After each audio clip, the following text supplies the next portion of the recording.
Alors, hmm, bon, comme noté dans le channel, je vais essayer de faire, comment dirais-je, le déploiement classique qui se fait souvent sur les serveurs dédiés. C'est vrai que c'est une tâche un peu plus rébarbative parce que on se voit très rapidement en train de faire la même chose tout le temps. Mais chez nous, la majorité du temps, on gère les applications où on les déploie sur des serveurs dédiés tout. Donc, l'idée de faire ce live, c'est un peu plus pour, bon, tout d'abord, pour, euh, pour moi perso, pour pouvoir avoir un document qui m'aide tout le temps, comme c'est ce que j'ai essayé de faire ici, là, qui m'aide tout le temps. Après, je vais partager cela dans le channel aussi. J'ai pris quelques notes. Ça peut être aussi un point de départ pour avoir un certain nombre de choses qui permettent d'aller rapidement s'il faut déployer un serveur et tout, quoi. Donc, j'ai un peu mis certaines ressources. Donc, voilà un petit peu, je vais très rapidement aller rapidement, démarrer plus tôt. Alors, comme noté dans le channel, je vais essayer de déployer, d'essayer de faire la totale. Bon, pas exactement 100%, mais c'est-à-dire que tu as une application web, backend ou full stack, peu importe, mais Laravel, donc c'est du PHP derrière. Tu veux le déployer sur un serveur dédié, c'est-à-dire un serveur Linux en ligne. Donc précisément ici, on prendra une instance Ubuntu et tout, okay, sur AWS, sur le service l'accès. Tu le déploies dessus et tu connais ça à la base de données. Bref, tu fais toutes les configurations en fait. Et tu mets ça en ligne en associant. Tu associes un nom de domaine également. Voilà, donc on va essayer de prendre un nom de domaine sur OnlyDomain et utiliser Cloudflare, bon, bénéficier de certains services pour facilement, voilà, gérer ce domaine. En fait, on va déléguer la gestion du domaine sur OnlyDomain à Cloudflare. Donc, c'est un petit peu le résumé de ce qu'on va faire. Ce qu'on va essayer de déployer, c'est un truc très récent que je viens de voir là, c'est un SaaS, une application web qui est conçue en Laravel avec un front utilisé sur quoi pour gérer, ben voilà quoi, les factures. C'est une application de facturation. Donc, c'est beaucoup plus pour les petites entreprises, les jeunes entrepreneurs et tout. Je vais essayer d'aller sur, donc c'est totalement open source, le code tout seul là et tout. Donc, on peut se dire qu'on peut avoir sa propre instance de ça. Il y a une version en ligne d'ailleurs, la version cloud où on peut même tester rapidement. Donc, c'est ce jeu-là avec au backend. Je crois même bien que, bon, je ne vais pas trop rentrer dans le détail rapidement. Donc, c'est une application web d'abord et propose une API pour le mobile et ils ont aussi l'application mobile. Je crois que c'est fait en React Native. Voilà. C'est ici. Donc, l'application web en Laravel Vue.js. Voilà, donc c'est un peu ça, c'est un peu ça, c'est un peu ça. Je crois bien que c'est bien traduit et tout. Donc, on peut essayer la démo pour voir un petit peu. Donc voilà, donc c'est une application de facturation autogérée. Alors, désolé, il n'y a pas de facture, on change la langue. Bon, c'est pas très important, mais c'est juste une petite curiosité. Voilà, donc on peut changer la langue en français. On a changé, sauf que je crois que là, quand peut-être que je vais essayer ceci rapidement. Non, ça ne marche pas. Ok. Là où je change la langue, ça.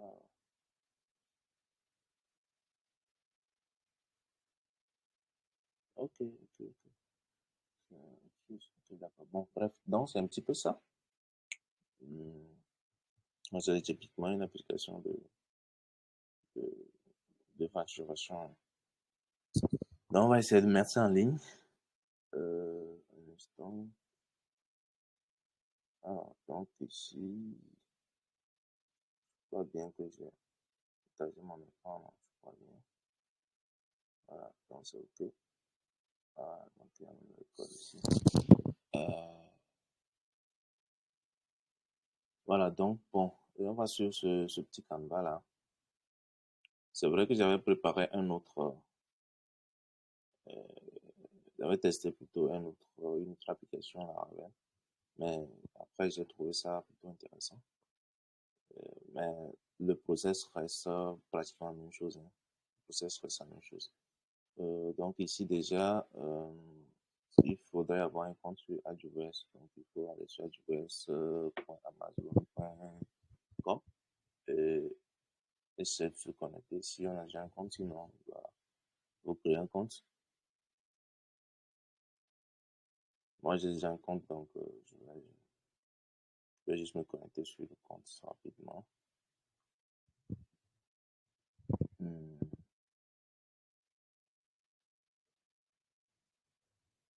Donc, petite précision, ce live va être totalement expérimental.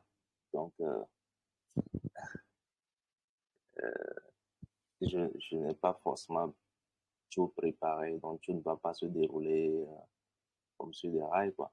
Il peut y avoir des petits soucis par là, et ça peut potentiellement prendre du temps pour finalement régler ces soucis, mais l'essentiel, c'est de montrer un peu, comment dirais-je, le process et tout, et un peu documenter ça aussi, donc, comme c'est déjà fait ici. Donc voilà, bon, comme je l'ai noté, j'ai mis quelques liens ici qui permettent de créer un compte déjà sur AWS et d'avoir une instance Lightsail. Lightsail, c'est un service d'AWS qui permet d'avoir, en fait, de gérer ses propres serveurs. C'est basé sur EC2. Donc, c'est, bon, pratiquement la majorité des services sont basés sur EC2. Donc, c'est juste un serveur avec un service comme ce que Digital Ocean fournit pour gérer ses propres serveurs. Donc, c'est ça, c'est beaucoup plus simple quand même. Euh, ici, c'est juste une petite partie qu'on va utiliser de ça. Donc, pour ça, on va créer une instance. Et pour une instance, euh, voilà, donc on a un système de station. Si on va directement prendre un système de station, l'instance sera uniquement un système totalement vierge en fait. Parce que par défaut, il propose voilà, des systèmes avec des trucs préinstallés en fait. Mais dans le cadre de ce live où on veut un petit peu voir comment est-ce que les choses se font from scratch, on va prendre voilà, un serveur Ubuntu 20, la version 20.04 LTS, totalement vierge et voilà. Donc il y a une petite précision. Moi, je vais essentiellement utiliser me connecter à ce serveur à distance depuis cette machine-là, donc par SSH. Et il y a une petite précision, c'est que quoi? Si vous avez l'habitude, vous comprendrez que c'est pas compliqué. Par défaut, il vous propose une clé SSH. Bon, en fait, c'est un fichier que vous allez télécharger sur votre, sur votre machine haute, ok? Et ce fichier va vous permettre de vous connecter maintenant à cette machine, à cette instance qui sera en ligne. Donc, c'est un truc qui sécurise beaucoup les serveurs VPS. Donc, ici, vous pouvez créer votre propre truc. Vous créer ça. Moi, j'ai eu à créer. Toutes ces listes-là, c'est en rapport avec votre compte. Donc, vous pouvez aussi passer par votre compte pour créer ça.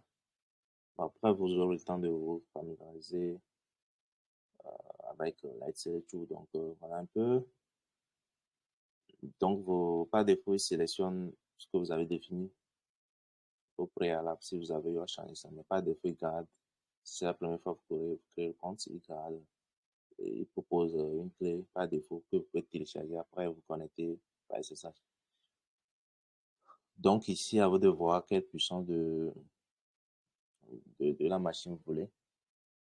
Ici, je vais mettre facteur comme le nom de l'application et je vais créer une instance. C'est très simple, c'est pas quelque chose de compliqué. Donc, c'est un peu ça. Donc, j'attends que ça crée. OK. Donc, il a créé. Donc, voilà un peu l'adresse IP de la machine. Donc, je vais attendre que ça passe rapidement.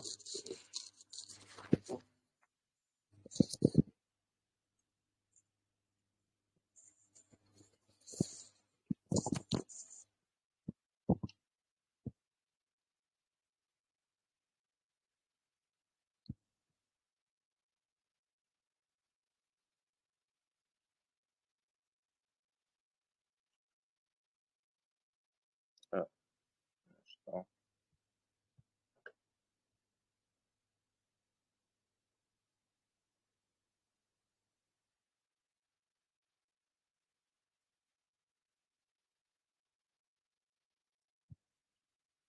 OK, je crois que c'est OK maintenant. Donc, plus c'est bien lancé. Donc, il propose, comme tous les trucs là, comment dirais-je là, une manière de se loguer via SSH, via le web en fait. Donc, c'est un peu ça. C'est sur la machine. Voilà. Donc, mais là, on va pas l'utiliser. On va plutôt utiliser notre terminal local. Donc, déjà, lorsque vous essayez d'accéder à ça, ça va pas marcher parce qu'il y a pas de serveur web qui soit configuré sur la machine. Il n'y a rien du tout sur la machine. Donc, c'est maintenant qu'on va réinstaller tout. Donc, un instant. J'arrive.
Alors, on peut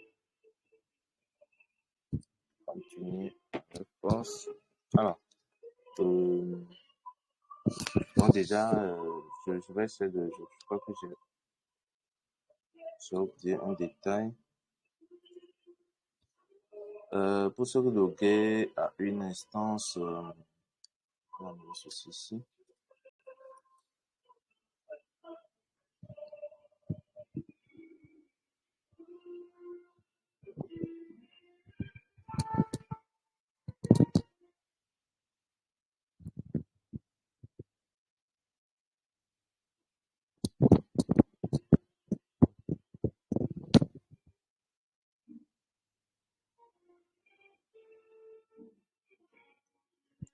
Voilà, donc pour le faire, c'est juste à commander CSH-I, la clé, et voilà.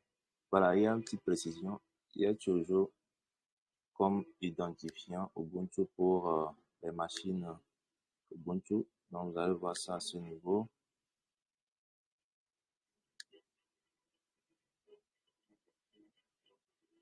Voilà, donc vous allez voir toutes ces informations ici pour se connecter.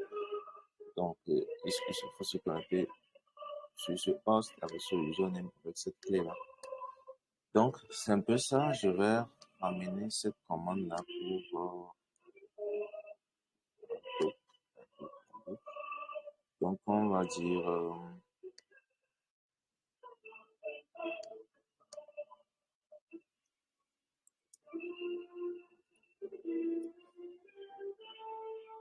on met ça et IP adresse. Un truc comme ça. Voilà. Donc voilà, c'est ce qu'on va faire. Moi, je fais déjà faire.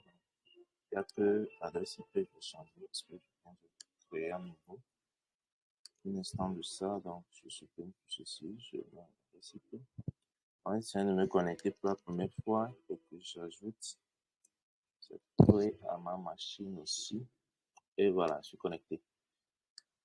Alors, comme noté à ce niveau, il faut mettre à jour le serveur comme étape suivante. Donc, on va faire, je crois qu'il va falloir ajouter donc, on fait ceci.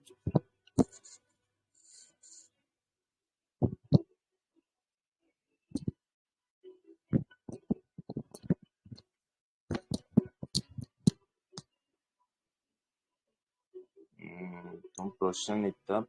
Voilà, donc déjà, comme je l'ai dit, c'est quelque chose de très classique qu'on va faire. On va insérer les pages, on va insérer les PHP. Déjà, pourquoi on va insérer tout ça? Parce que l'application, c'est déjà du Laravel, donc PHP derrière. Et si on voit à ce niveau, bon, l'idéal, c'est quand même de respecter déjà la version PHP minimum ici. Donc, minimum 7.4. On peut avoir de là de 8 aussi. Donc, autant utiliser la dernière version stable de PHP, 7.8.1.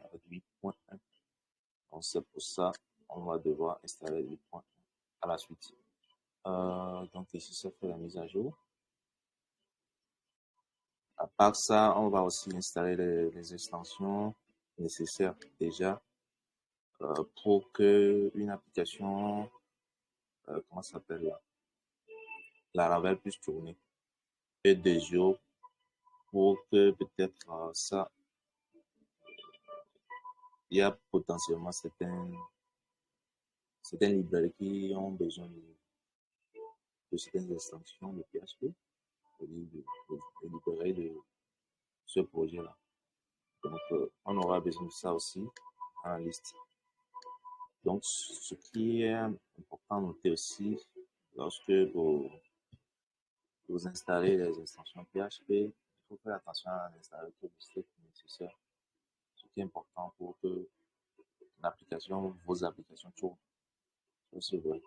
Parce que le fonctionnement de PHP est tel que lorsqu'on fait une requête pour une application, le, le cycle voilà, de, d'une application PHP, c'est que ça doit charger certaines choses et dans cette liste de choses-là, ça charge tous les modules PHP avant d'exécuter le code et de recevoir la réponse.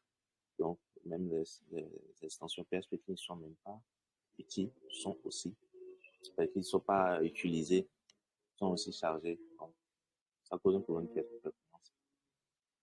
Et ça installe toujours. Donc, il va falloir faire attention dessus. Peut-être je peux ajouter le lien des extensions. Laravel à ajouter. Peut-être Laravel Server Requirements. Ok, on va voir.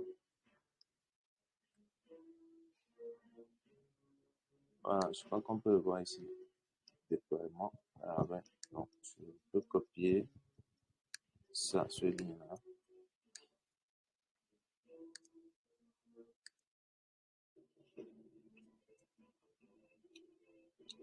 Non, c'est pas Gemini 5%.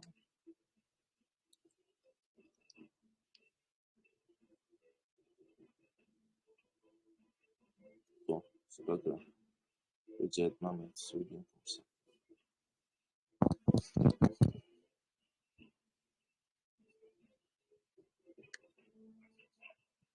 Ok, alors, donc,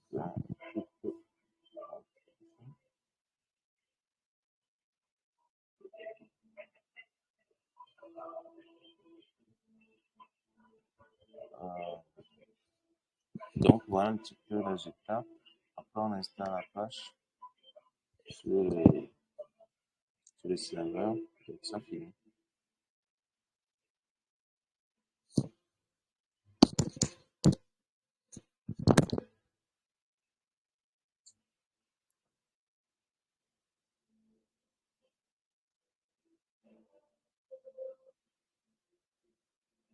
Ah, euh, bonjour à vous qui m'avez rejoint dans ce live. C'est juste un live expérimental. Navré ne m'a pas donné la possibilité d'écrire dans le, le chat. C'est pas possible. Et vu que c'est un channel aussi. En passant, bonjour Jamel. Je crois que je connais bien Jamel. On pourrait s'écrire après le live. Et bonjour à Mr. Diaby. J'espère que je prononce bien. Alors, voilà que j'ai mis à jour tout ça. L'étape suivante, c'est l'installation de Apache.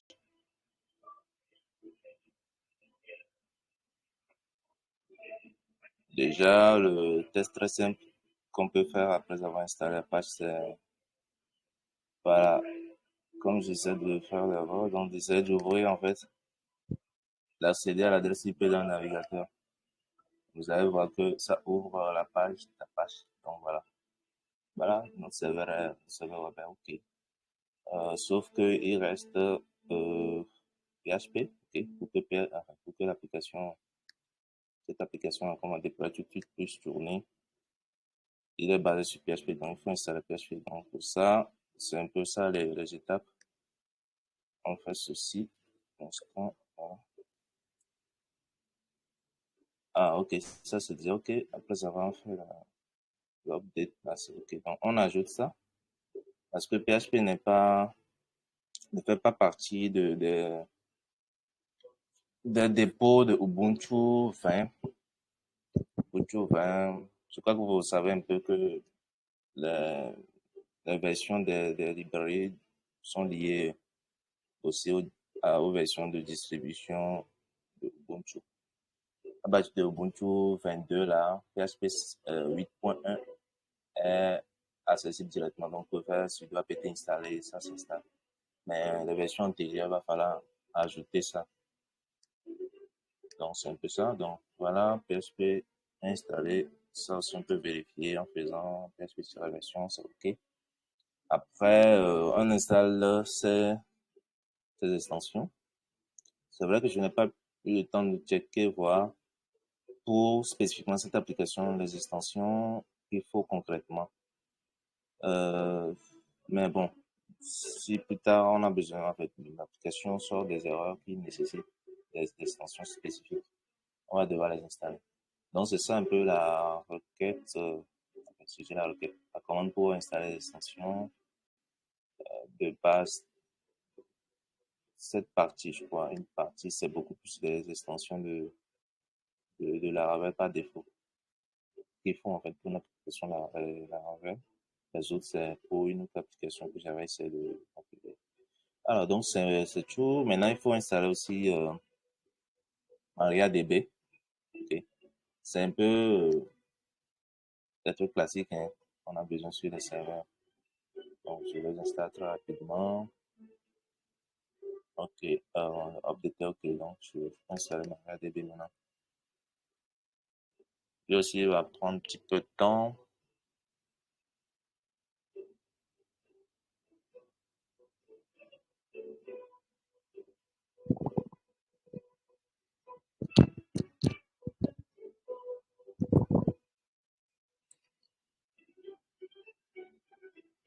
Après ça, je passe pas forcément comme le menu de start. Je crois qu'il est déjà start souvent. On peut faire sudo système ctn start ou plutôt status plutôt, c'est juste pour vérifier. MariaDB service. Voilà, il est déjà démarré après installation, donc pas besoin de faire un punch start. Peut-être on peut l'activer au bout. Je crois bien que ça peut le faire. Sudo système ctn. Je crois que il y a enable MariaDB. Ah, ok. Service. Donc, ça dit que lorsqu'on redémarre notre instance, le serveur, ça soit toujours OK. MariaDB serait toujours démarré. Donc, voilà. Donc, il va falloir qu'on crée un utilisateur spécifique à l'application là. C'est ce qui est recommandé. À chaque fois, il faut créer un utilisateur qui a accès. Bon, vous avez le choix pour créer un utilisateur. L'exemple que j'ai fait, c'est j'ai créé un utilisateur root. C'est-à-dire un utilisateur du système de gestion des bases de données qui a accès à toutes les bases de données. C'est un peu ça la directive. Mais ici, je vais créer plutôt un utilisateur pour cette application qui n'a accès qu'à la base de données de cette application.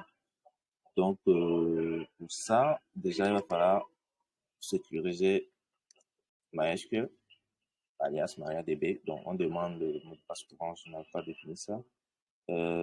Définir le mot de passe route, non. Oui. Ici aussi, on supprime ça. On supprime ça. OK. Oui. Voilà, c'est OK. Après, maintenant, vu qu'on ne peut pas se connecter directement à la base de MariaDB, il va falloir se connecter comme un, comment dirais-je, un route. Donc, on fait sudo MariaDB, c'est OK. Ou bien sudo MySQL si ça marche. MariaDB n'est qu'un alias MySQL. Donc, ce qu'on va faire, on va créer le truc là. Le truc là sera différent. Mais je vais ajouter quelque chose. Il va falloir qu'on crée la base de données create. Ouais, c'est ça, create database. Je l'appelle Cracker. C'est le truc là, comment ça s'appelle? C'est l'application quoi, donc on fait référence à le truc. Donc on peut bien spécifier l'encodage et tout ce qui va avec, mais bon, on va faire simple. Lorsque vous faites ces choses, databases comme ça, voilà que c'est créé. Maintenant on peut faire un truc, on peut faire comme ça. Je vais essayer de renommer ça. Donc on va faire plutôt, on va donner tous les droits sur la base de données, c'est-à-dire tout ce qui est à l'intérieur de la base de données Character à Character. Ouais. On va créer un utilisateur Character comme ça. Et on va mettre un mot de passe. Bon, je vais écrire password. C'est pas sécurisé, mais c'est juste pour une démo. Donc, je copie ça, je viens, j'ajoute ici. Donc, il a créé cet utilisateur. Ça, c'est la création d'un utilisateur. Ça. On définit le mot de passe et on le donne accès qu'à la base de données Character. Alors, donc, déjà, on peut tester. Hein. On peut tester ça. Ici, on va devoir faire comme ça. Ah, c'est pas fini. Désolé, j'ai oublié. Il y a Flash Privileges pour appliquer tout ça. Ah, c'est OK.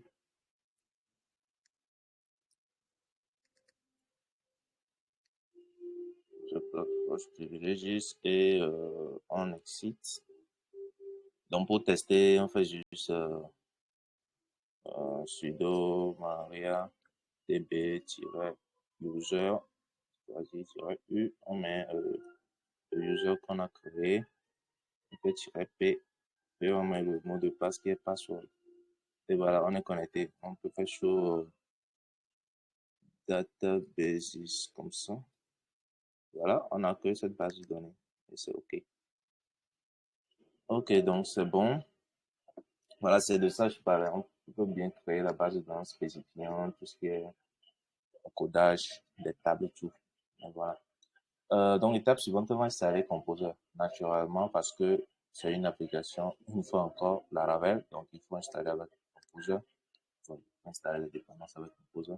Pour ça, on peut aller dans ce répertoire temporaire là. Je clique MariaDB. Je vais dans ce répertoire.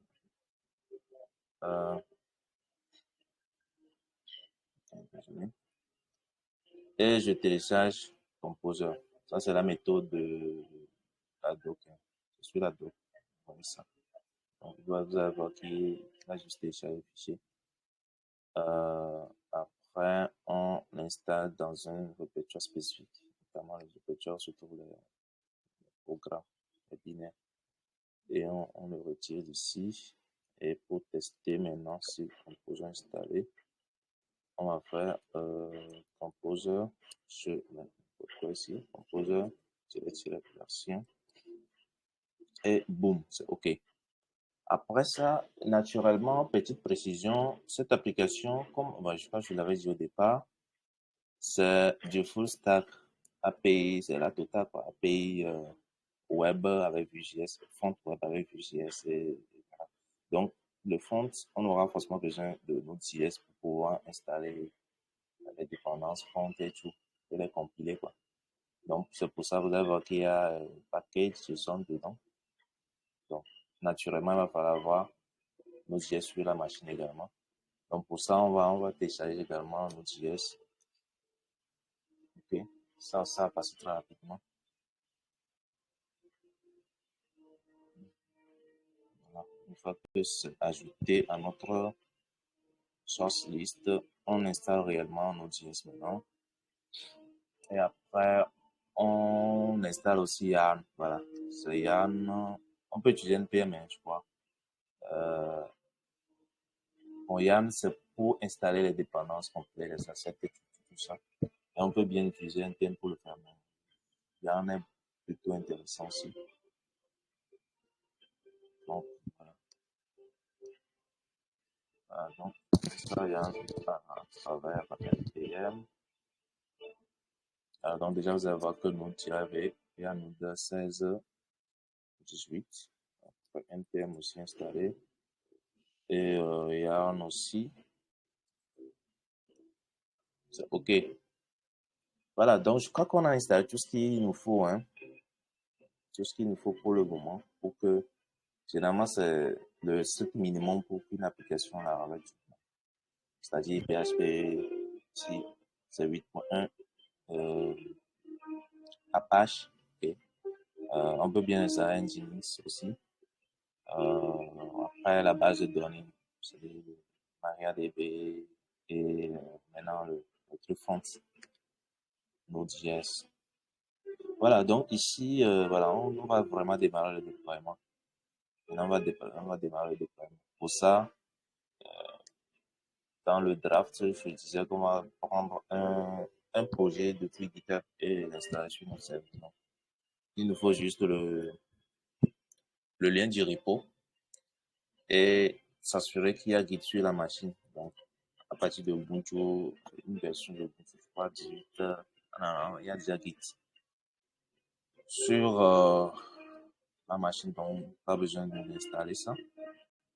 Donc ici, on installe en fait, on met le projet souvent dans le sous-répertoire 3W du répertoire var. Vous allez voir, c'est ça sur le répertoire. Il y a déjà un sous-répertoire HTML plutôt.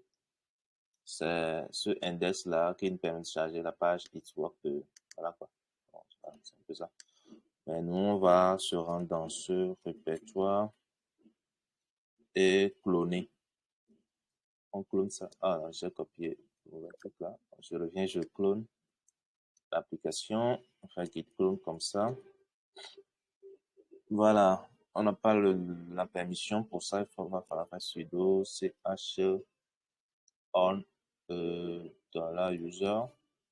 Il faut noter que sur les systèmes Linux, il n'y a pas défaut d'utilisateur route qui a tous les privilèges et l'utilisateur courant qui n'a pas forcément tous les privilèges. Donc, qu'est-ce que je fais? Dans ce cas-là, je gère en majuscule comme ça.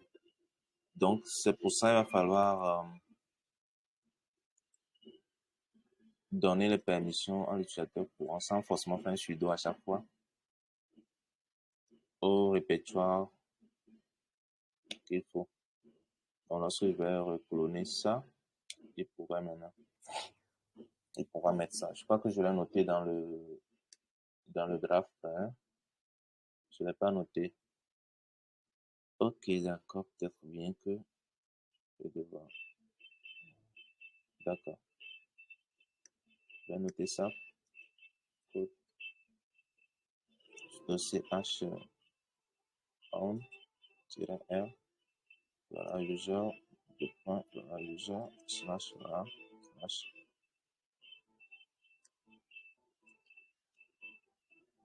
Donc, peut-être je vais noter problème.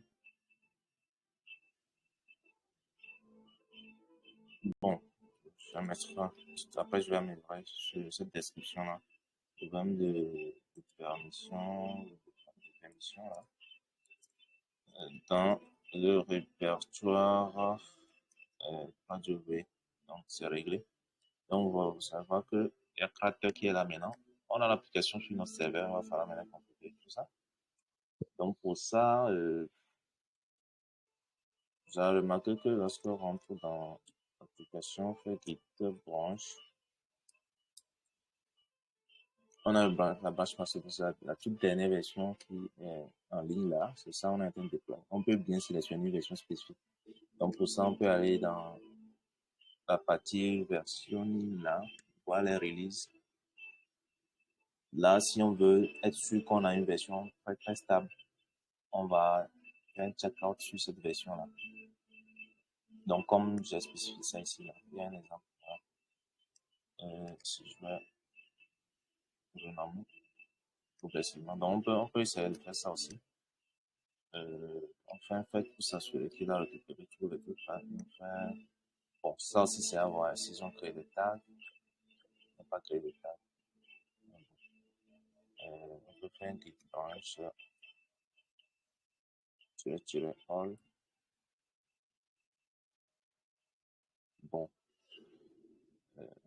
on va garder la version, la dernière version. Ils n'ont pas créé de tag git ça. Bon, c'est pas grave.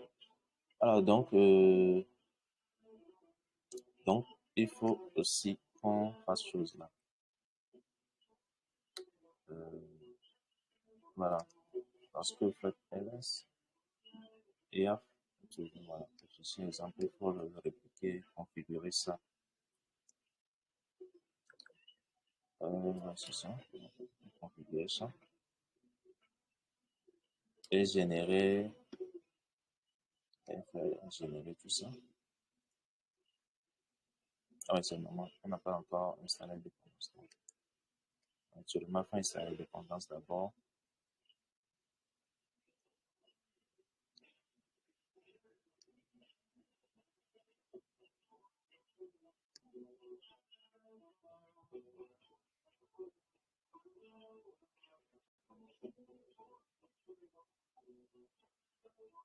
Ok, ça c'est normal parce que c'est censé un package qui est censé être utilisé en développement.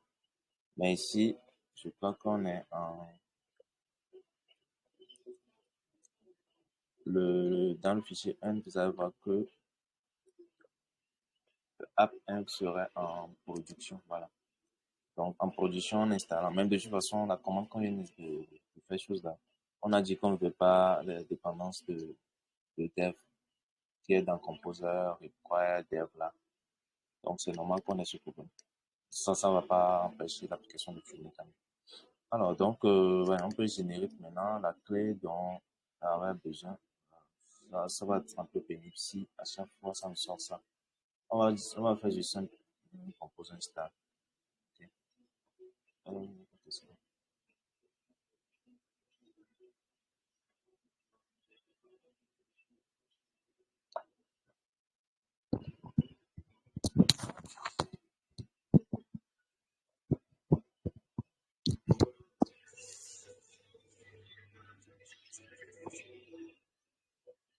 Ok, ah, c'est ok.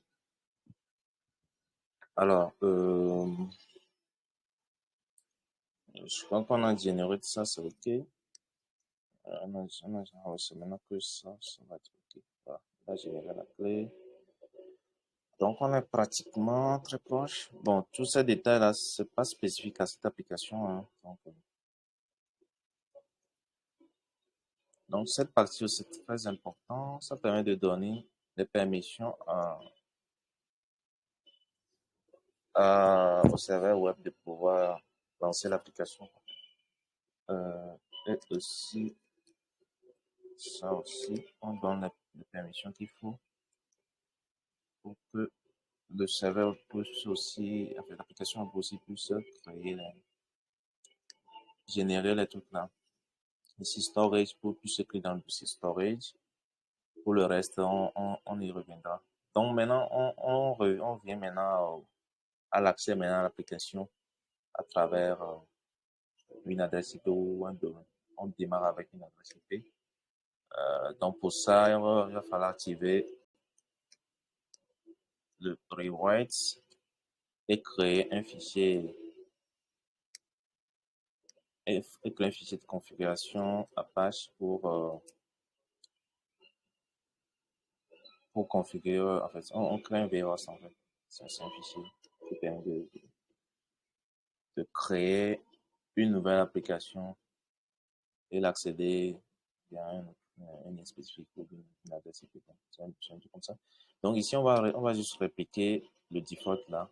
Okay. On va faire sudo cp copie ça. On, on fait une copie du nom de créateur.com. Et maintenant, c'est euh, bon, on a le choix, hein. On peut répliquer le contenu du default ou bien on part déjà sur ça.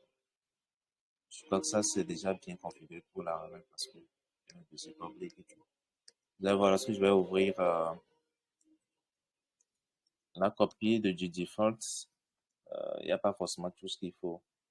C'est configuré spécifiquement pour le truc par défaut. Donc, je vais devoir supprimer ça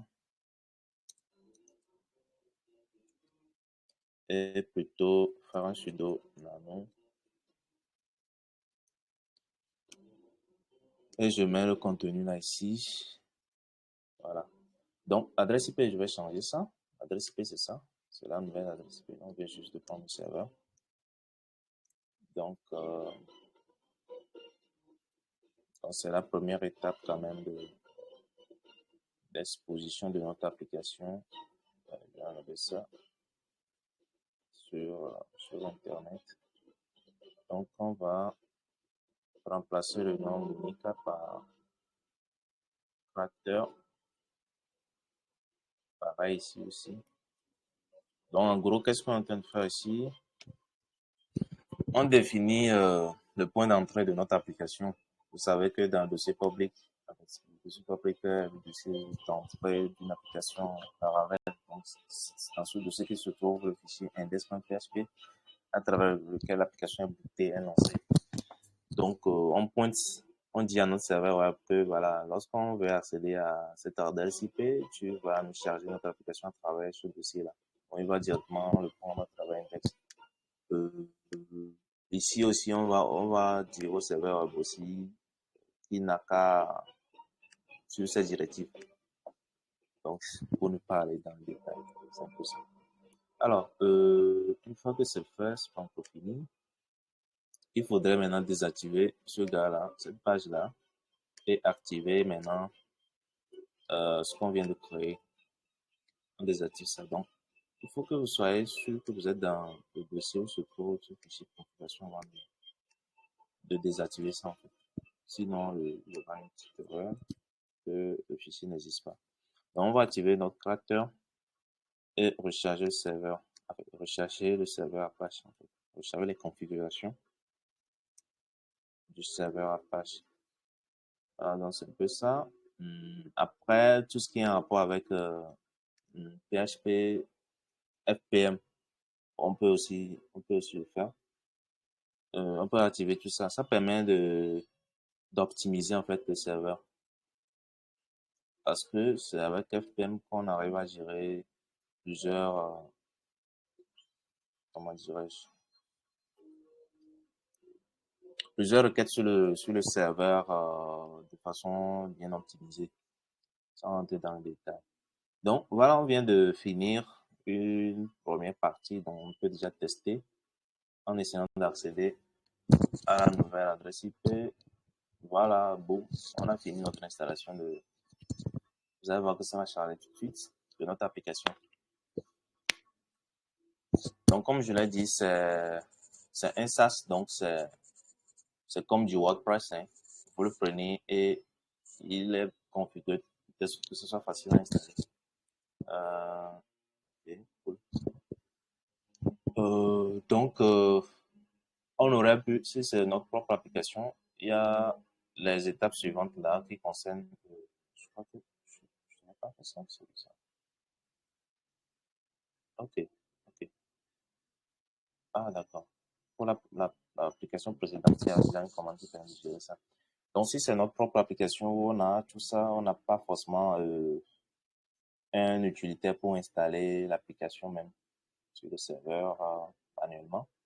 On va devoir nous-mêmes définir. Donc, je retourne dans le répertoire. C'est ça, c'est pas, on va trouver, tracker. J'enlève ça. Ça peut toujours marcher. Donc, on est dans ce répertoire. On devait éditer, de toute façon, on doit éditer ça de toute façon. Notre fichier env, de telle sorte qu'on configure notre application pour pouvoir se connecter à la base de données qu'il faut. Et après, on va, s'il y a des, bon, il y a forcément pour une application Laravel qui a une base de données, il faut créer les migrations, en fait, générer les migrations et tout ça. Donc. Mais je crois qu'avec ça, eux-mêmes, ils vont gérer tout. Mais de toute façon, il va falloir, je vais passer la première étape, vous allez voir. Donc, il fait la vérification des extensions dont il a besoin, la version de PHP minimum qu'il a besoin. Tout est OK, tout est vert, on peut continuer.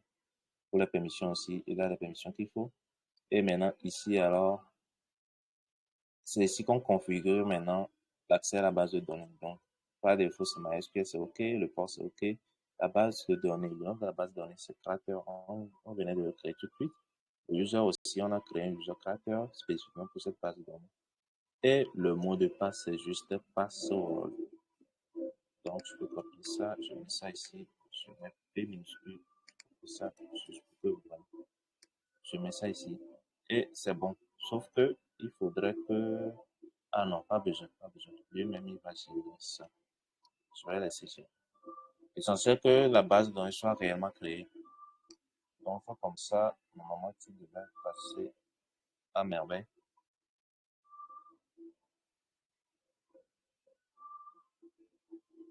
Voilà, c'est super. Tout s'est passé bien. Database successful configure.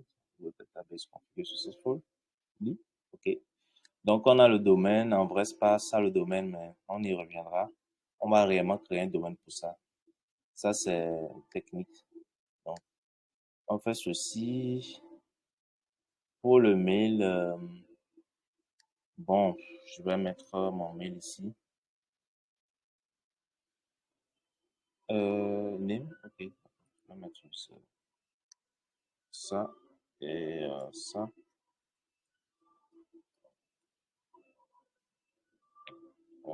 C'est un truc comme ça. Bon, ça, c'est pas forcément important. C'est un truc comme ça. Mot de passe. Bon, je crée un mot de passe.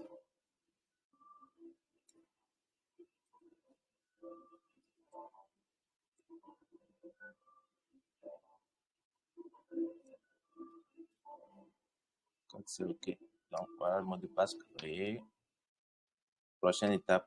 Donc, je crois que, comme je viens de le dire, c'est un SaaS qui permet aux entreprises de gérer la facturation. Donc, naturellement, en installant, on demande des infos par rapport à l'entreprise et tout ça.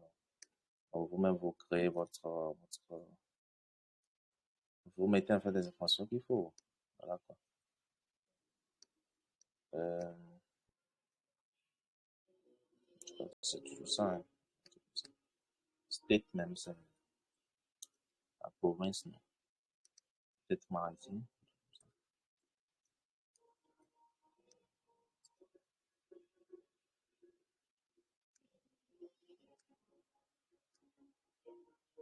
Ok, je suis pas rapide.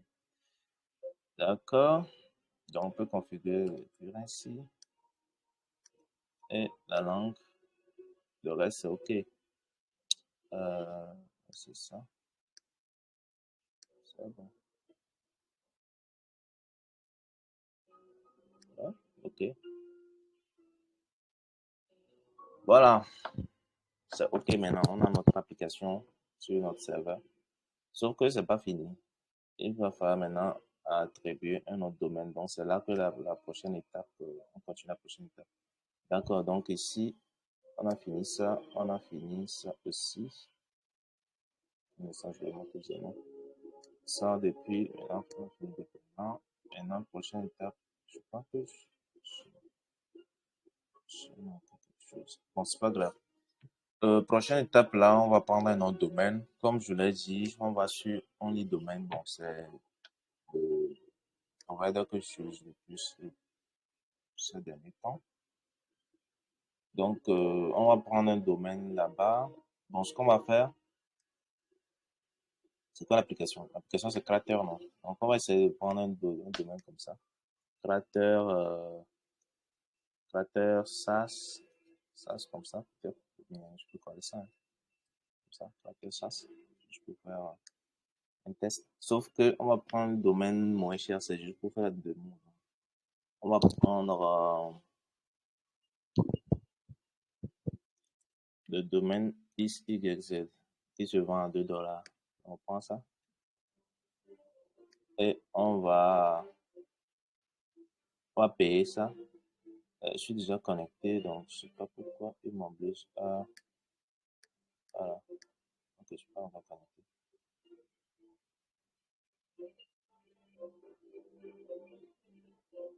Voilà, l'acteur. Euh, quand je garde un an pour conserver.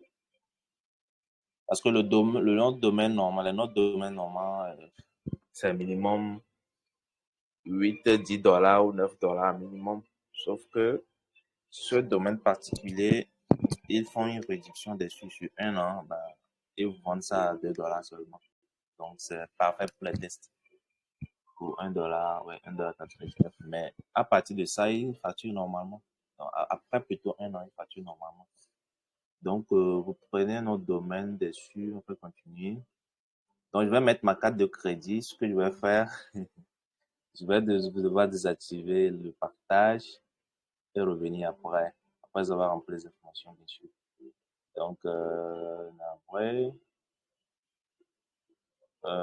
donc je coupe le partage rapidement et je reviens après. Allez, on renseigne les infos rapidement. Donc, ça fait le machin. Ok,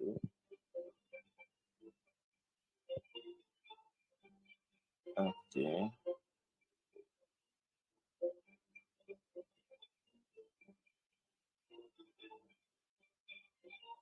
Allez, go.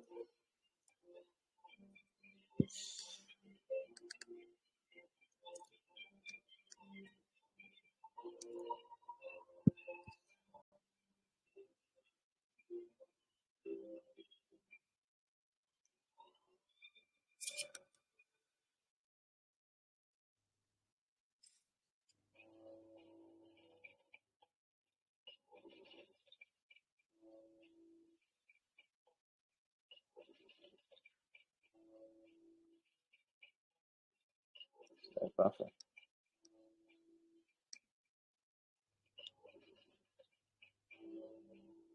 Encore quelques secondes.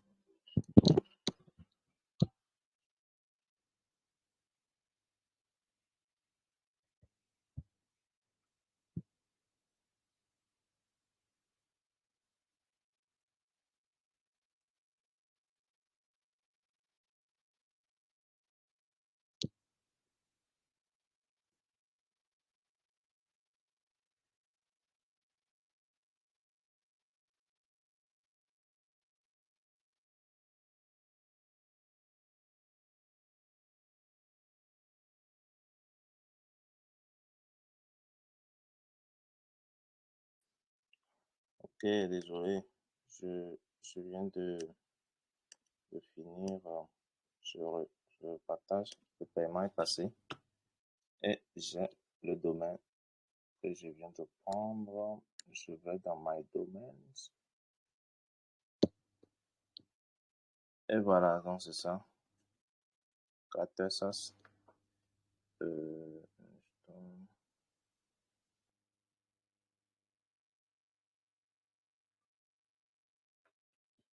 et voilà, donc je peux tester ça. Je crois que pour le moment, ça prend un petit temps avant que la résolution de domaine soit OK. Voilà. Par défaut, après un bout de temps, lorsque c'est chargé, on peut même checker ça ici. On peut faire un DNS Propagation Checker, un truc comme ça. C'est ça, DNS Checker. On va dessus, on vérifie si le domaine, la résolution est OK. Sauf que c'est pas, ça prend un petit peu de temps, quoi. Lorsque je mets ça ici, je check. Voilà, c'est pas encore fait. Donc, il va falloir attendre légèrement un peu avant que ça ne passe. Mais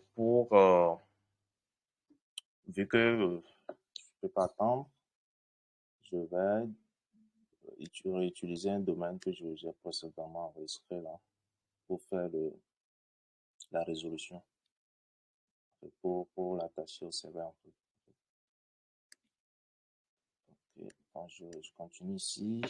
Donc, c'est ça, ce domaine-là. Donc, lorsque je vais essayer d'accéder ici, lui aussi, bon, c'est normal, vu que je l'avais utilisé précédemment et j'ai remodifié le truc là. Et il risque d'être un peu, c'est normal, c'est normal.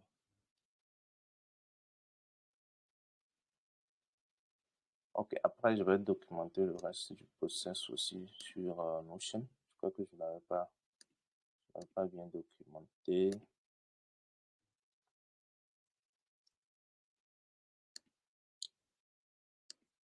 Voilà, donc ça marche quand même. Il y a le domaine qui est opérationnel parce que j'ai délégué ça à Cloudflare.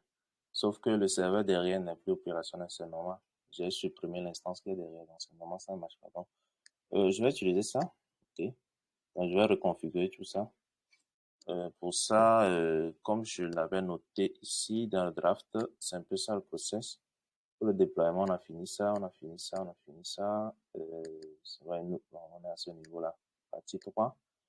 Donc, comme je l'avais noté, on va créer un compte. Bon, j'ai déjà un compte sur Cloudflare, mais pour ceux qui vont suivre le process après, de créer un compte sur Cloudflare et euh, ajouter ce domaine-là. Donc, bon, ça se fait comment? On va sur Cloudflare. Moi, je vais directement sur mon dashboard. Si vous voulez, on peut aller sur le site directement aussi, comme ça.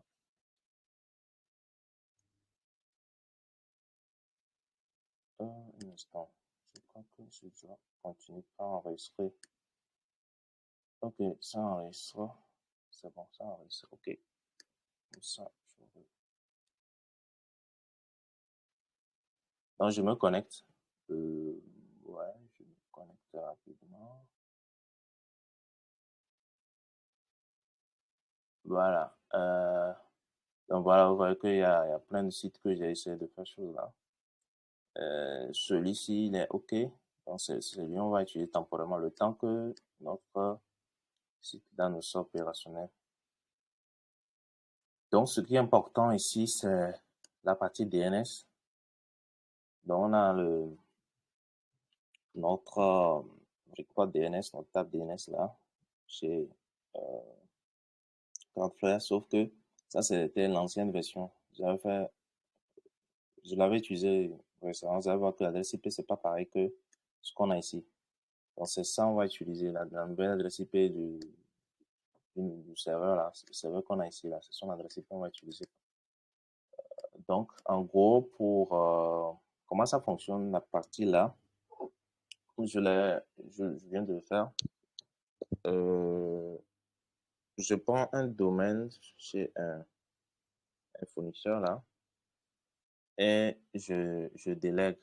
Donc, vous allez voir ici, on a la partie dans le domaine.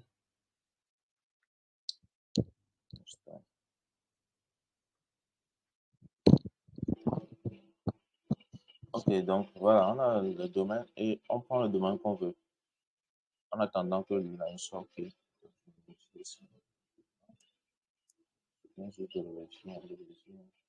Ok, donc on prend le domaine qu'on veut là et on va déléguer ça à Cloudflare pour que Cloudflare nous gère. Bon, nous, essentiellement, on va utiliser beaucoup plus Yahoo Cloudflare. On va juste utiliser le SSL. C'est pour ça même que je voulais. Le SSL est la configuration des sous-domaines et tout.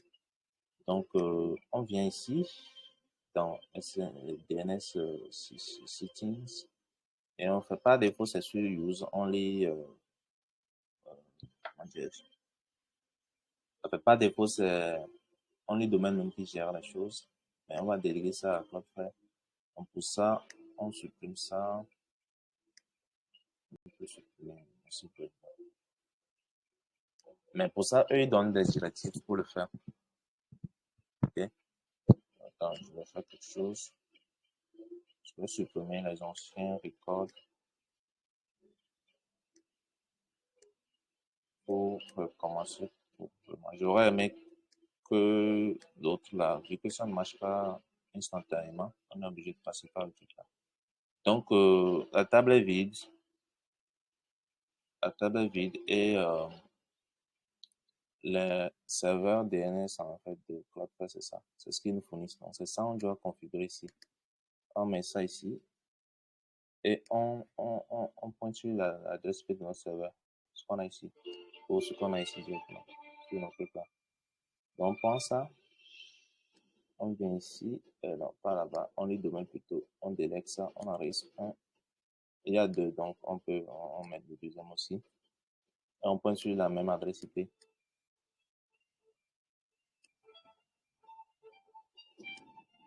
Donc, ça, on fait add. Après ça, on appuie sur Delegate maintenant. Donc, il va essayer de gérer la résolution derrière, la délégation derrière. Ok, c'est ok. Maintenant, c'est pas fini. Maintenant, il va falloir maintenant qu'on crée les records dans notre table DNS chez Cloudflare. Donc, pour ça, qu'est-ce qu'on va dire? On va dire que ça, c'est le domaine principal en vrai. Normalement, ça aurait pu être ce qu'on vient de créer tout de suite là. Si le site c'est Crater, on met crater.ici les autres. Okay? C'est à ce niveau ça se fait. Dès que vous ouvrez la première fois là,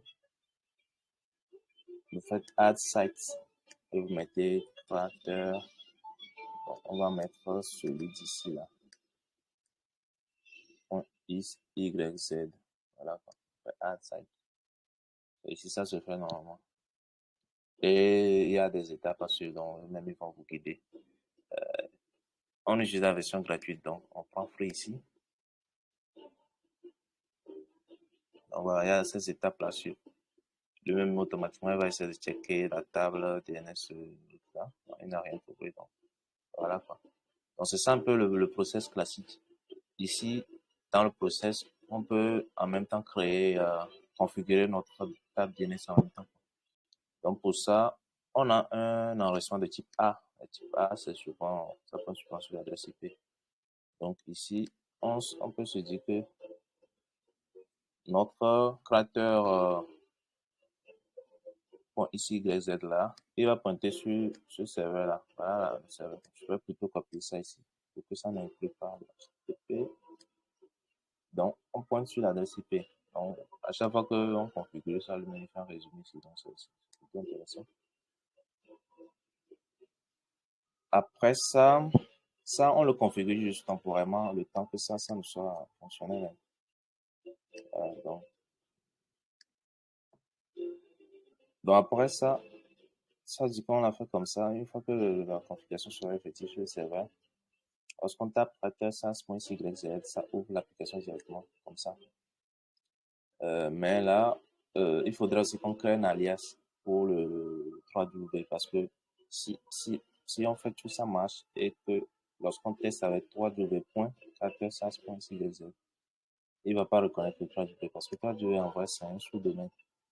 On peut faire comme ça, 3w. Il y a deux possibilités.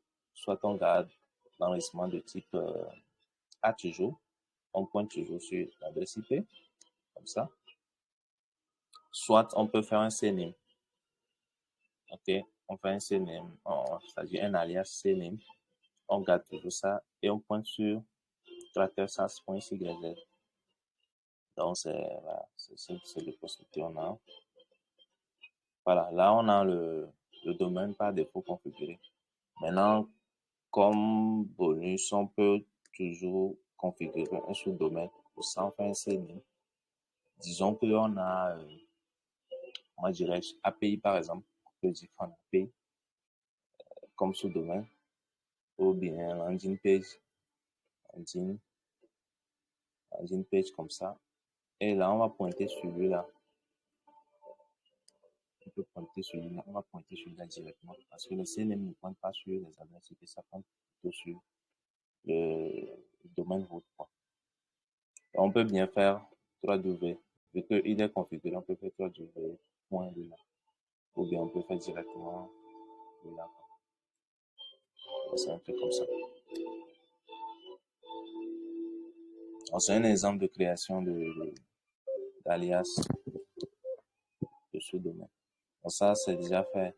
Déjà fait ici sur on est domaine, donc il n'y a pas de souci. Et c'est OK. Voilà, donc l'avantage de Cloudflare, c'est ça. C'est juste une toute première partie, enfin une toute petite partie dont on bénéficie. Et il te configure, en fait, il te demande de faire le rewrite HTTPS parce que par défaut, lorsqu'on prend le domaine, euh, on peut nous fournir, ils fournissent quand même des certificats, tu peux configurer tout ça, mais tu peux bien passer par un autre.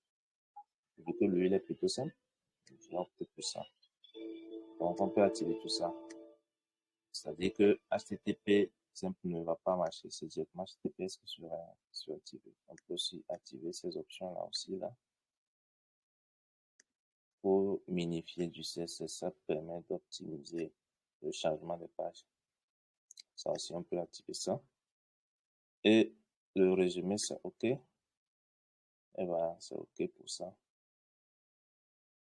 Voilà, c'est bon. Donc, c'est un peu ça, c'est comme ça, ça se configure. Ça va toujours pas marcher. C'est un cours de résolution. On check ici. OK, ça vient un peu.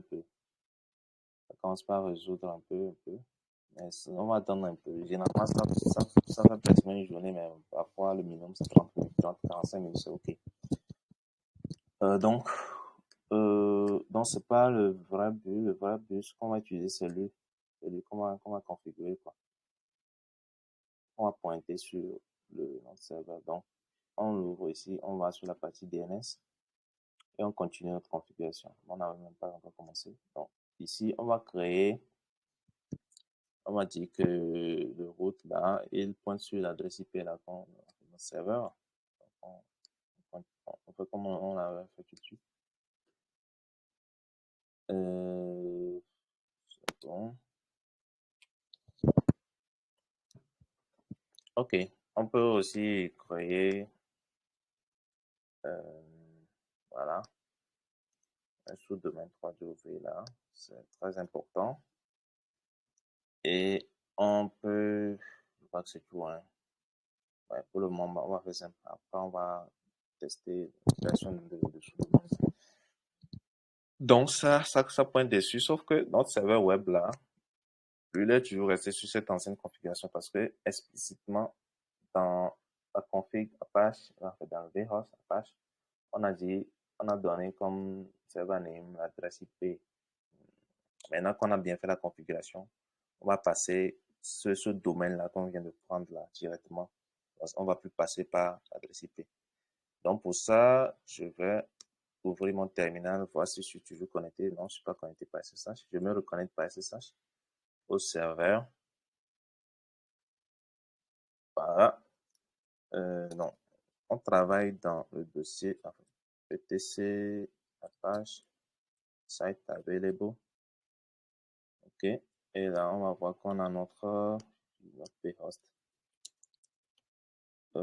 créateur. Voilà. Voilà, donc on va remplacer ceci par, donc c'est juste pour aller étape par étape. On met, j'ai fait une faute. Bon, c'est ce qu'on vient de voir ici, là, démon.yz. OK. On aurait pu mettre, tu as dû ouvrir ça à marcher, sauf que on va aller étape par étape pour voir un peu comment ça se fait, quoi. Donc, c'est juste le name server, on va changer. On enregistre. On va faire la réécriture de choses là. Donc, je vais juste ramener la commande. Ah, d'accord, ne recule pas ça, c'est pas grave, sudo. Euh, comment ça s'appelle? Je suis la commande, hein, désolé. C'est pour ça que j'ai bien documenté ça à ce niveau-là. Rewrite, quelque chose, rewrite, voilà. OK. Et to enable mode, c'est ça, rewrite engine, c'est ça, rewrite du coup. Ok, bon, c'est déjà rewrité. Il faut juste, ah, ça, c'est ça, était déjà. Il faut juste redémarrer cd sudo plutôt système, c'était reload apache, n'importe quoi. Ok, on reload ça et normalement, lorsqu'on va essayer d'accéder à ça, ça doit charger notre application.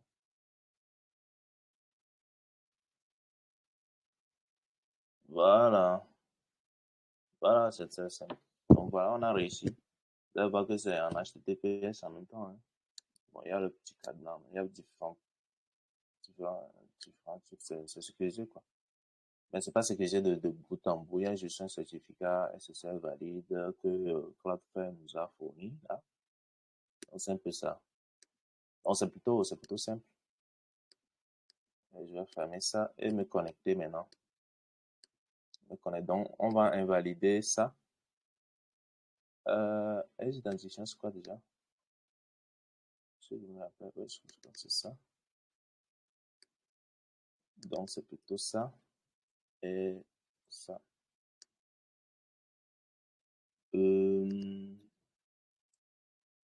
C'est ça.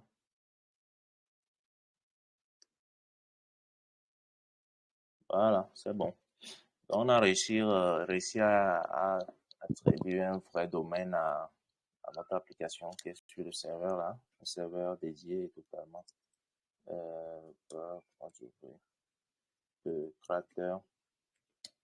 Et c'est du Laravel. Mais il y a un truc même que je n'ai même pas obligé je n'ai pas fait.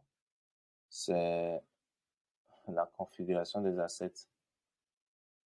Je crois que, je crois que peut-être que ça n'a pas été un instant. Pourquoi ça prend du temps comme ça à charger?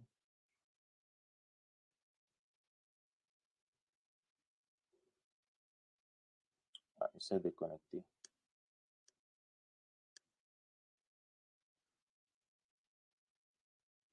Bon, il y a probablement une petite erreur quelque part.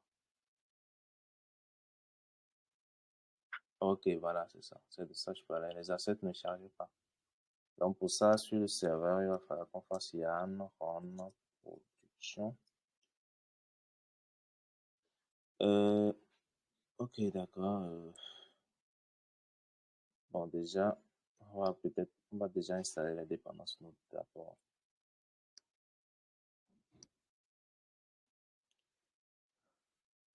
Le front end, il y a juste le programme de chargement des assets.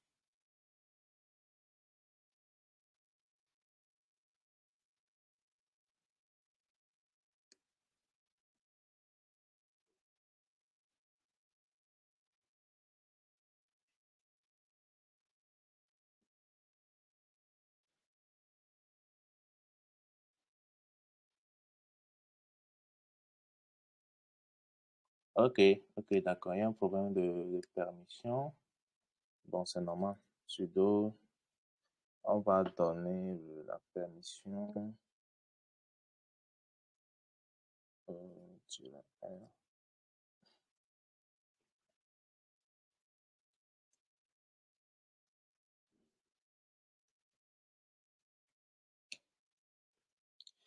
Qu'est-ce que je vais faire? Ok, d'accord. Petit typo là. Et je refais un YAM pour installer les dépendances toujours.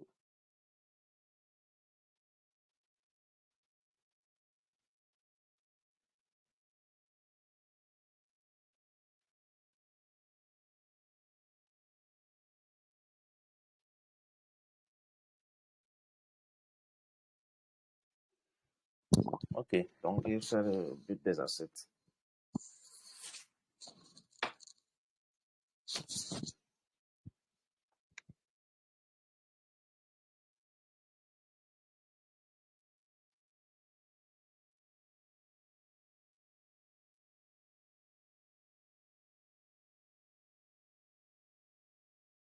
C'est bon.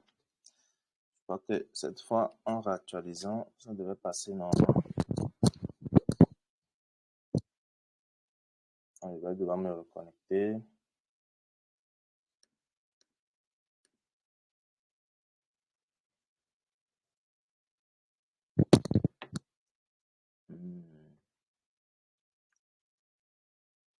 Alors là, ça prend encore du temps. Pas cool ça.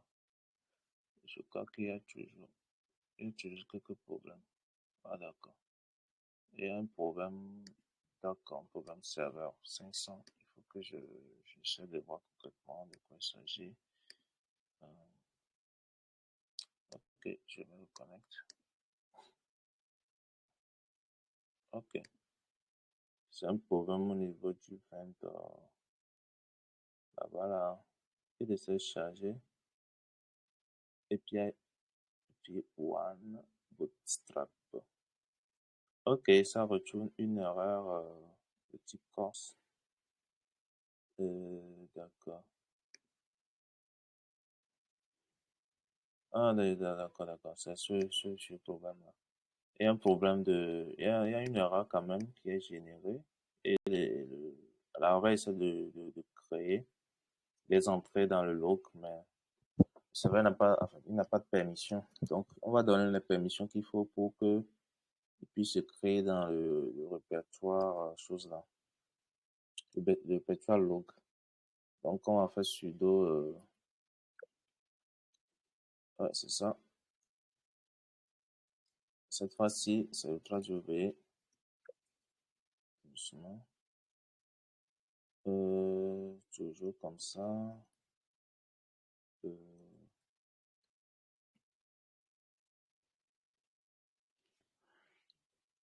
ok. Là, je vais actualiser à nouveau.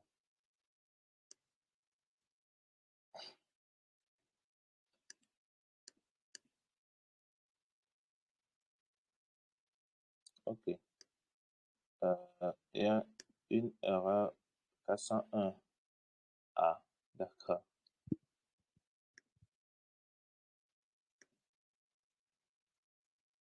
Ok, c'est pas grave. Je crois que je vais plutôt ouvrir une nouvelle instance là pour ne pas avoir de problème de cache. Si possible, ok, je peux pas créer un compte. Je vais essayer peut-être que c'est, ok, d'accord, essayons de voir si il m'envoie un mail pour initialiser mon compte.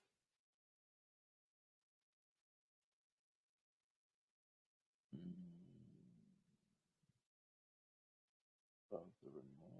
attends, mais j'ai un peu.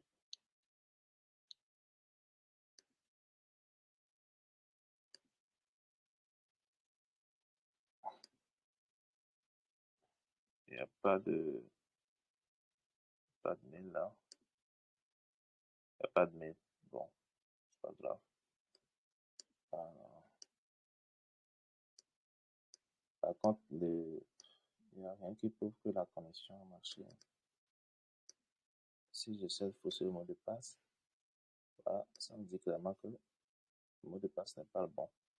Et c'est lorsque j'essaie de me connecter correctement, la connexion passe, sauf qu'il me renvoie une erreur du type 401.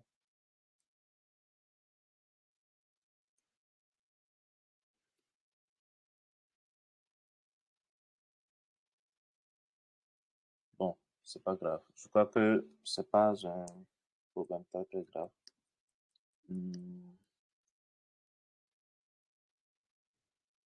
L'essentiel, c'est quand on est arrivé quand même à pouvoir déployer une application et associer notre domaine approprié à ça.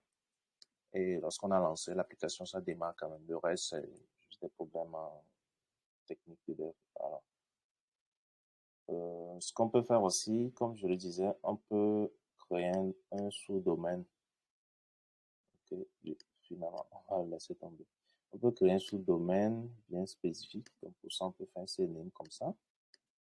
Donc, ce que je vais faire, je vais créer, je vais redéployer une nouvelle instance de Laravel, une toute nouvelle application Laravel, juste pour tester le sous-domaine là. Donc, comme je le disais, on peut pointer sur ça. On fait un CNAME, on pointe sur ça comme ça. Et dans la configuration, on va créer un nouveau référence pour ça, pour pointer, pour charger ça. On fait ça. Et ça, c'est déjà bon. Après, maintenant, on va installer Laravel. On va sur Laravel. Euh,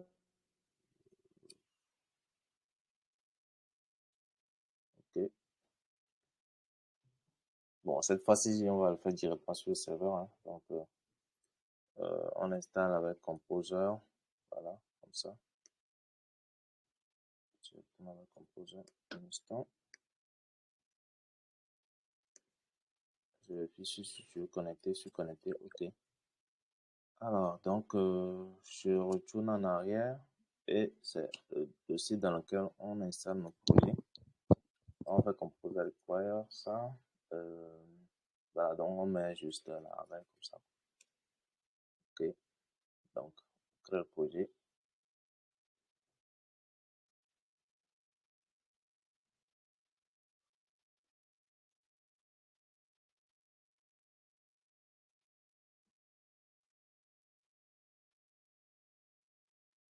Voilà, c'est OK. Je crois bien même qu'il a. OK, je rentre dans le dossier Laravel maintenant. Je liste ça et il crée directement le fichier env. On peut voir le contenu de ça. On va voir qu'il a généré automatiquement la clé. Donc, tout est OK. Il n'aura pas de pouvoir se déranger. OK, on a notre application. Maintenant, il faut qu'on configure le serveur web ou on crée un VROS pour pouvoir charger l'application. Donc, pour ça, c'est dans le dossier etc Apache de site available. Donc, c'est ça. On réplique le cratère. On peut répliquer le cratère. Donc, on va faire sudo cp cratère. On le copie sous le nom de voilà, avec tout courant. Conf, comme ça. On va éditer ça. Ok. Là, on va mettre le domaine qu'on a, le sous-domaine maintenant, on fait la Ravel point, le nom de domaine. Ok. Ici, on a mis dans la Ravel. Ok. La, ouais, c'est ça, la Ravel. Et tout est ok. Je pense que c'est tout. C'est la configuration minimale. Donc, on va devoir faire, on va l'activer vu que c'est un nouveau fichier. Bon, on peut faire un truc aussi. C'est juste pour faire le test. Sudo 6 mctl reload Apache 2, comme ça. Et on essaie de charger maintenant en faisant Laravel. Le nom de domaine. .yz.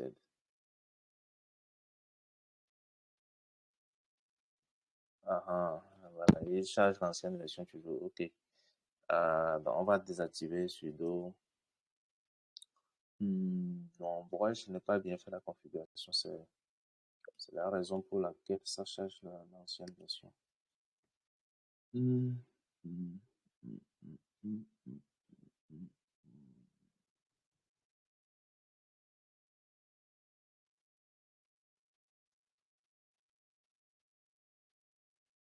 Ok, ok. Alors, un petit souci à ce niveau-là. On va essayer ceci, bon. Hmm, ok, d'accord. Bon, je vais réessayer et après je joue pas. Je vais un instant, je remonte légèrement ici. Je crois qu'on était maintenant à quel niveau? Voilà. Je vais faire le rewrite. Ça. Ok. Je rewrite. Non, je vais désactiver l'autre là. Après, on trouvera un moyen de faire tourner les deux en même temps. Je crois que je n'ai pas bien fait une configuration, c'est la raison pour laquelle il, il fait il cause ce souci-là. Et on enable. Ah, je n'ai même pas fait enable de Laravel. Je sais pas bien. Donc, je recharge ça.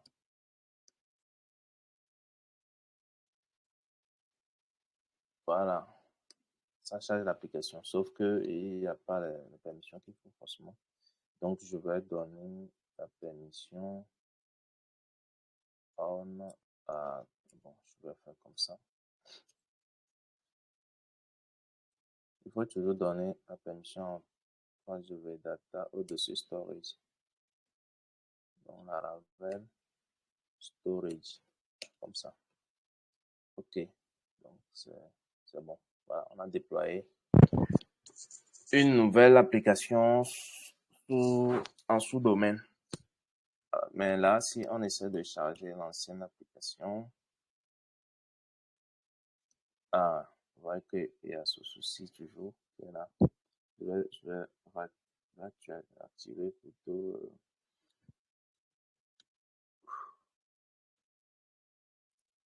Je vais activer, on va voir.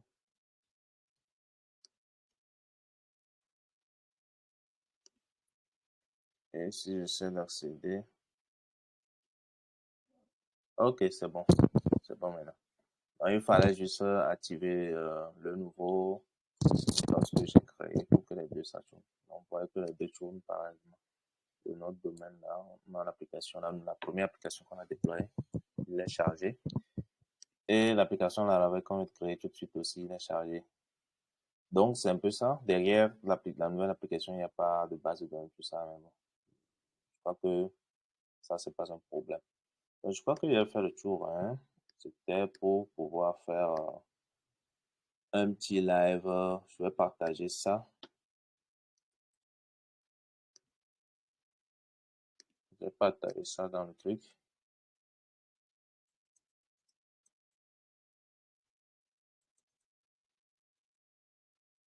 Et peut-être après, s'il y a des questions, bah, je suis là. Donc, c'est un peu ça. Voilà, voilà, voilà. Share this. Everyone.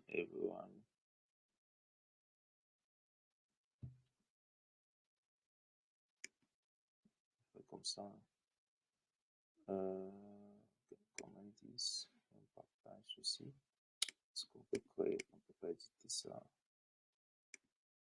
Bon, donc, on copie les liens. C'est bien partagé, j'espère. Ouais, c'est bon. Donc, je stoppe la partage. Donc, c'était ça, ce petit live que je voulais faire. Je partage la note.